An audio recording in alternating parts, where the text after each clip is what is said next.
immediately after the tribulation of those days.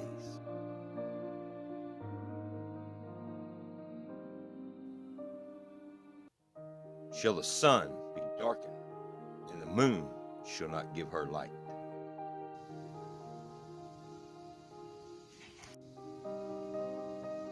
And the stars shall fall from the Shamaim.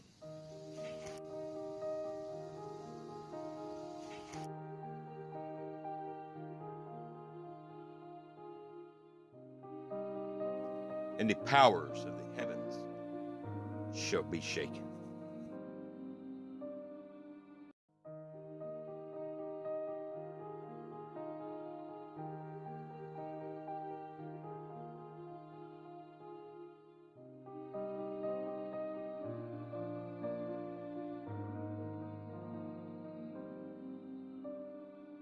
We've all heard the famous words of the Messiah from Matthew 6:10. Thy kingdom come, thy will be done in earth as it is in heaven. The Messiah is referring to Genesis 1:14, day 4 of creation, when the sun, the moon, and the stars were placed in the Shamaim. And he set them there to be for signs, seasons, days, and years. Also in verse 17, it says they were placed in the Shamaim to give light. And this word light, H215, is more times than less used as enlightenment. So, what the Messiah is referencing in his prayer is, as it is in the Shamaim, in the heavens, so shall it be on the earth. These stars and lights in the Shamaim are a story, a commandment given to the Creator's angels to stay and hold their place and to not move, to tell the story that shall play out on the earth. As the story started up in the Shamaim, the polar star, the center of the entire heavens, was located in Draco. This polar star gives direction on the earth as to how the story to be told. Now, Draco, but the angels which kept not their first estate, but left their own habitation, left where the story in the Shamaim was written, and came down to the earth, forever changing the story of mankind, taking man from inside the garden and placing him outside of the garden. From a time of enlightenment to a time of corruption in an earth full of sin. To end this sin was a flood.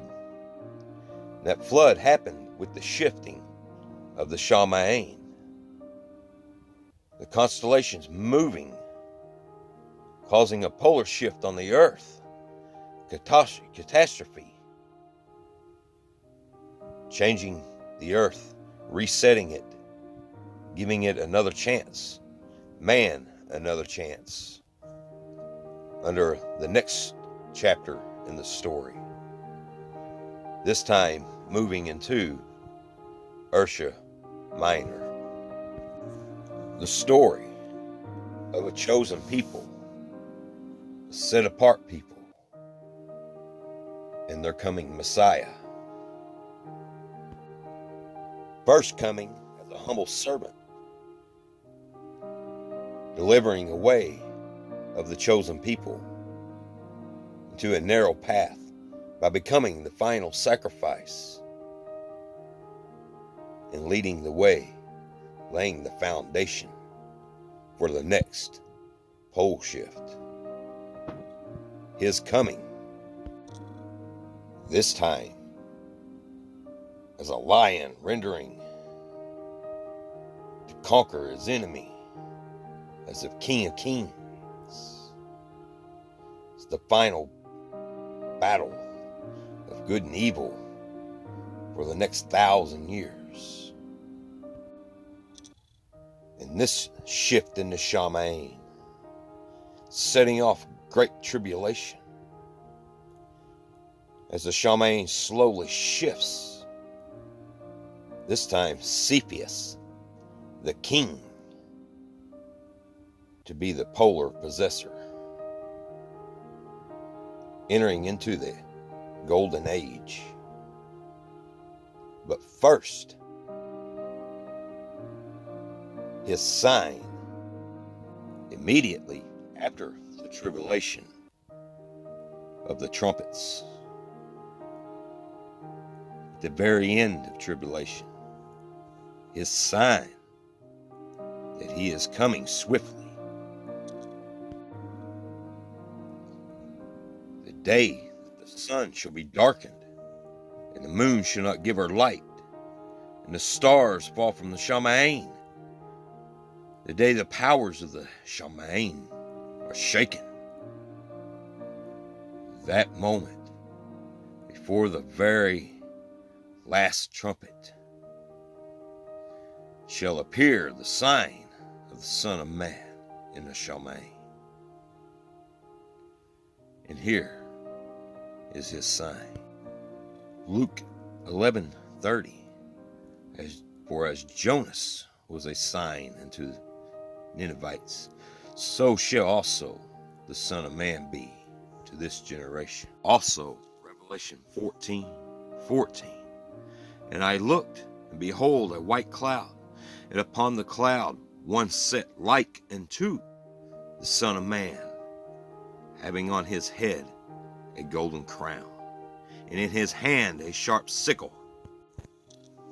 The sign of the coming of the Son of Man is Orion, crowned with a golden crown. Jupiter, the king, setting upon his head. When this pole shift happens, when Cepheus the king takes the polar star, the ecliptic line, moving Orion into it,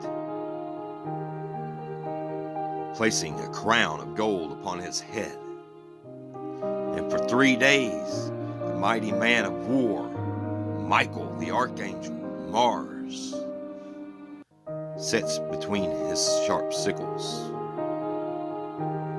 bringing forth the crowning of the one likened, the sign of the coming of the Son of Man.